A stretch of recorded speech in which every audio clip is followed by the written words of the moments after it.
akamwambia omba lolote utakalo. Haikuwa nyepesi, alitangulia kutoa sadaka, damu ilimwagika.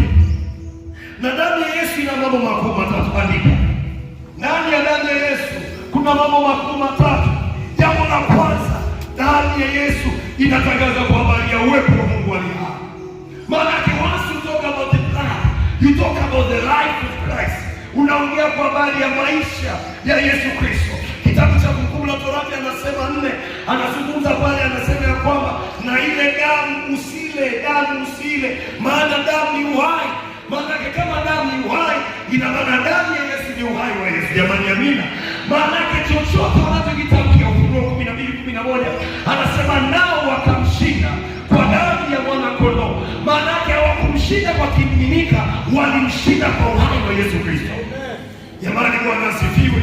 Maana once you talk about the blood, unazungumza kwa habari ya uwepo wa Yesu. Na ndio maana tukiitia damu ya Yesu kwenye maisha yetu, Biblia inasema kitabu cha Kutoka 12:13 anasema na ile damu itakuwa ishara katika malango yao. Damu itakuwa ishara.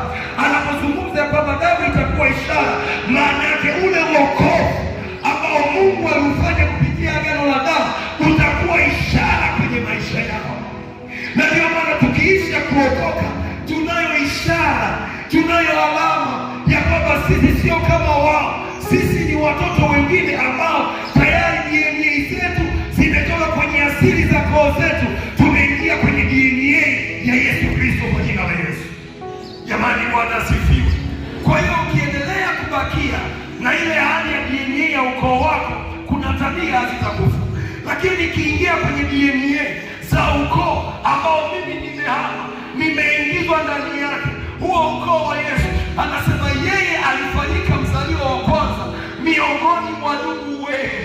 Amefanyika mzaliwa wa kwanza hata kwako. Maana yake sisi na yeye tuna undugu.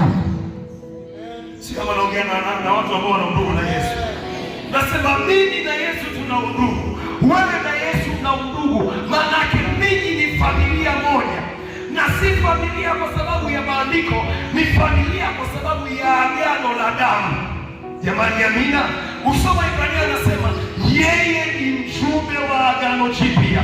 Hebu sema tunaye mjumbe wa agano jipya. Hebu sema tunaye mjumbe wa agano jipya. Na huyo mjumbe wa agano jipya anaitwa Yesu Kristo.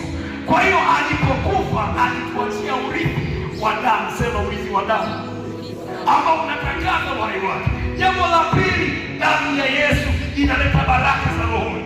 Sema baraka za rohoni na baraka za mwilini. Kwa unapohitaji baraka za roho, za mwili, tumia damu ya Yesu. Hapa unahitaji kushughulika na jina, hapa unahitaji kushughulika na damu. Kwa sababu damu inaweza kukokota baraka, damu inaweza kutafuta baraka. Zinaweza zikawa zimezuiwa na ukoo wako, zinaweza zikawa zimezuiwa na jamii yako, zinaweza zikazuiwa na watu waliotamka mabaya kwa ajili ya maisha yako, lakini there is a power in the blood of Jesus Christ to change, to provoke. Inaweza kubadilisha chochote.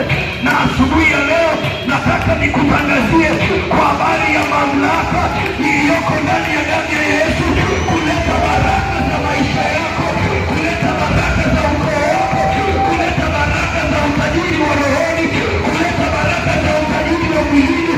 Inaitwa damu ya Yesu. Damu ya Yesu ni kama ya wanadamu wengine, haifanani na wanyama, haifanani na ya kondoo, haifanani na ufalme. Ni damu ya Mungu aliye hai. Nasema ni damu ya Mungu aliye hai, inaleta baraka kwenye maisha yetu. Inaitwa damu ya Yesu. Pendwa neighbor, damu ya Yesu. Mwambie ndani yako, damu ya Yesu ina mamlaka ya ajabu ya kuleta baraka. Maana yake kila mtu anapokuwa anahitaji baraka, mimi ningemshauri fanya kazi na damu ya Yesu. There is a dominion in the blood of Jesus Christ. Haijalishi ya kwamba kuna adversary kiasi gani. Maana Biblia inasema ya kwamba tazama, Paulo anasema tazama, nimepewa mlango mkubwa wa kufaa sana, lakini wako wengi wanipingao. Tukisharudi kutembea na damu ya Yesu, wanaotupinga watatuachia njia kwa jina la Yesu. Maanake tumeingia na damu ya agano. Maanake moja, ili uwe mtu wa agano lazima ujifunze kuoperate na damu ya Yesu. kama naongea na Mtanzania leo. Maana ili uishi ndani ya agano, tena agano la neema, lazima uingie ndani ya Yesu. Ndio maana wenzetu waimbaji waliimba